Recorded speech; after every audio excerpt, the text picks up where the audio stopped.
16 Oktober 2024, dunia dikejutkan dengan berita kematian seorang artis United Kingdom yang terkenal, Liam Payne, anggota kumpulan One Direction. Beliau jatuh daripada balkoni hotel di mana beliau berada di Argentina. Sebahagian daripada kita mungkin maklum bahawa Liam Payne adalah seorang individu ADHD. Saya timbulkan isu ADHD pada mengulas di peringkat awal kejadian tragis ini atas beberapa faktor penting yang akan saya terangkan selepas ini. Sebagai individu ADHD, mereka yang mengikuti perkembangan kumpulan One Direction dan juga Liam Payne sebagai penyanyi solo dapat melihat banyak watak Liam Payne adalah ciri-ciri yang lazim ditemui di kalangan individu ADHD. Beliau adalah seorang yang matang dan kebudak-budakan pada masa yang sama. Matang daripada sudut pandangan-pandangan beliau, cara beliau menjawab soalan-soalan yang diajukan kepadanya dan juga ketika beliau berada di dalam kumpulan One Direction, serta perdebatan perbahasan beliau dalam pendapat-pendapatnya yang dianggap anti kepada LGBT. Mungkin kematangan itu juga menjadi salah satu sebab mengapa beliau menjalin hubungan dengan bekas juri audition beliau, Cheryl Cole, dan mereka digunakan dengan seorang cahimata yang pada masa ini berusia lebih kurang dalam 7 tahun. Pada masa yang sama, Liam Payne juga adalah seorang yang begitu obses dengan perkara yang diminatinya dan itu menjadikan beliau dapat membuat persembahan tanpa rasa gementar ataupun takut kerana beliau suka dengan perkara yang dilakukannya. Selain daripada itu, Liam Payne juga adalah seorang yang begitu kreatif, menjadikan beliau salah seorang daripada anggota One Direction yang memperolehi pendapatan paling lumayan kerana banyak lagu One Direction adalah hasil karya beliau. Saya rasa lebih daripada 20 ataupun 30 buah lagu. Ciri-ciri berkenaan menjadikan individu ADHD, ada yang menganggap bahawa ADHD itu adalah superpower ataupun satu kurniaan dan bukannya masalah kerana ia berada di belakang perkara-perkara yang menatijahkan kejayaan dan sesuatu yang luar biasa lebih daripada orang lain. Tetapi pandangan sedemikian mempunyai risiko yang akan kita terangkan selepas ini. Satu lagi ciri individu ADHD yang mudah dilihat pada Liam Payne adalah emosi yang intens, yang bersangatan. Sama ada ketika sangat suka dengan sesuatu ataupun emosi negatif ketika marah dan tidak bersetuju dengan sesuatu. Individu ADHD mungkin mengalami kecanggungan socially awkward, susah sikit nak berkawan dan mungkin kerana itu mereka tak ada ramai kawan. Tapi bila mereka ada kawan-kawan yang rapat, emosinya sangat mendalam terhadap rakan-rakan ini tadi.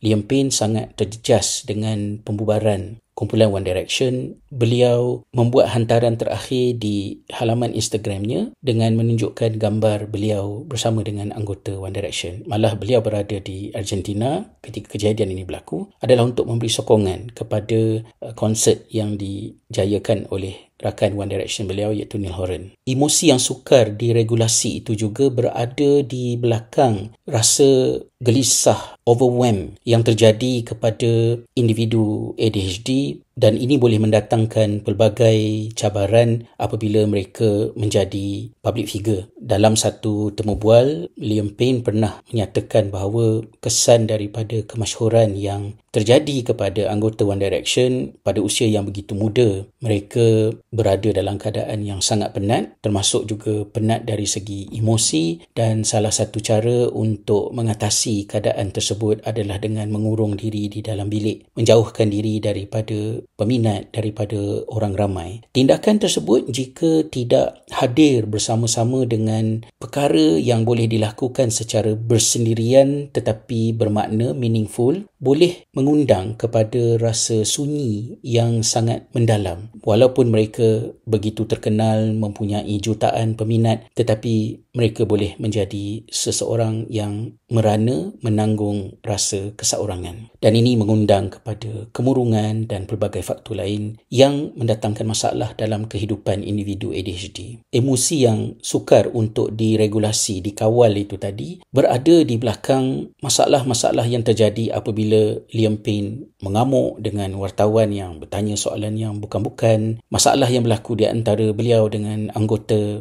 One Direction. Malangnya dalam laporan-laporan berita yang muncul semenjak semalam menunjukkan bagaimana bilik beliau mengalami kerosakan yang teruk kerana beliau mengamuk beberapa ketika sebelum beliau jatuh daripada balkoni biliknya, dan sebelum daripada itu juga Liam Payne telah menghempas laptop beliau di lobi hotel hingga pecah dan mendatangkan ketakutan dan masalah sehingga pihak hotel memanggil pihak polis untuk melakukan sesuatu kerana beliau bertindak di luar kawalan. Dalam banyak perkara yang telah saya sebutkan sebentar tadi, masalah yang paling mengundang risiko terjejasnya keselamatan bukan hanya fungsi, malah mengundang kepada mati awal di kalangan individu ADHD adalah defisit dopamin yang dialami oleh individu ADHD berada di belakang kecenderungan mereka untuk terjebak di dalam sama ada aktiviti-aktiviti berisiko yang menatijahkan adrenalin supaya ada rasa excitement dalam diri untuk melawan rasa lemah, tidak bermaya dan tidak bersemangat dalam hidup ini, ataupun kecenderungan mereka untuk terperangkap di dalam penyalahgunaan substans seperti dadah, arak, ketagihan. Ini berada di belakang banyak masalah yang dialami oleh individu ADHD, apatah lagi di kalangan public figure, artis terkenal seperti Liam Payne. Kombinasi di antara emosi yang sukar untuk diregulasi, ketagihan, kemurungan, kegelisahan, semua ini mengundang kepada apa yang menjadi kebimbangan kita ialah individu ADHD berisiko untuk mati lebih awal berbanding dengan individu bukan ADHD. Di dalam satu systematic review dan meta-analysis assessment yang dilakukan oleh Catala Lopez yang diulas oleh Profesor Russell Barkley menunjukkan tentang perkara ini, bagaimana seorang dewasa yang tidak menerima diagnosis ADHD ataupun seorang yang telah menerima diagnosis tetapi tidak dilakukan apa-apa untuk membantu individu ADHD ini, setiap 4 tahun keadaan itu berlaku, dia meningkatkan risiko mati awal sebanyak 2 kali ganda.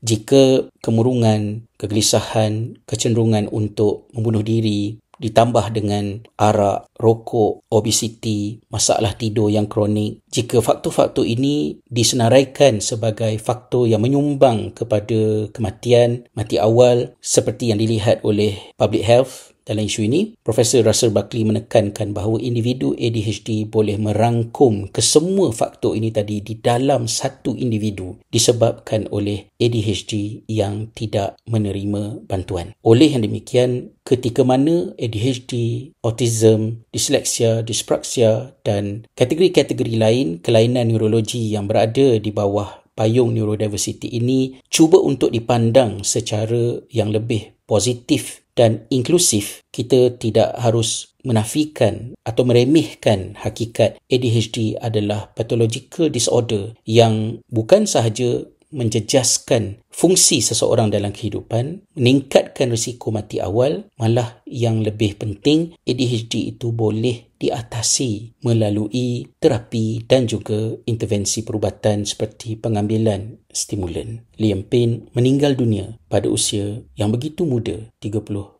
tahun.